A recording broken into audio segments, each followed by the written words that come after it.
Why was he dead so long underneath your watch and nobody noticed? The family of a Pittsburgh man is demanding answers tonight after their brother died of a drug overdose at a homeless shelter downtown.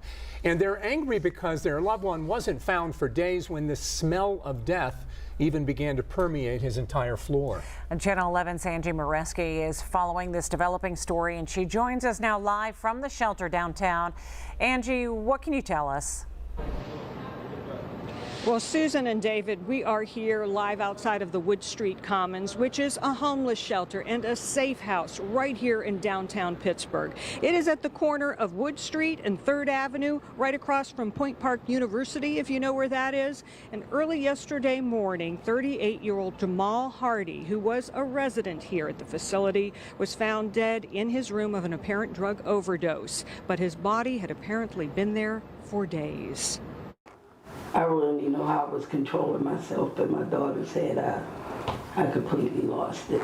Cynthia Mayhew got the devastating news that her son Jamal was dead from her older son, Leon Rockamore, who was called by the Allegheny County Medical Examiner Wednesday morning. I began to be fueled with anger because to see my mother break and scream the way that she did, you know, she's not a real big crier. My mom's a G, she don't cry. Angering them even more is that no one at the Wood Street Commons shelter realized Jamal had died for days until the smell of his decomposing remains alerted them to check his room. Why was he dead so long that we can't have closure? We can't see a body. We can't see a body. Why was he dead so long underneath your watch and nobody noticed? We went to Children's Place and took this photo, I remember. They say Jamal had problems with addiction and mental illness, but didn't deserve to die that way. I didn't want to believe it.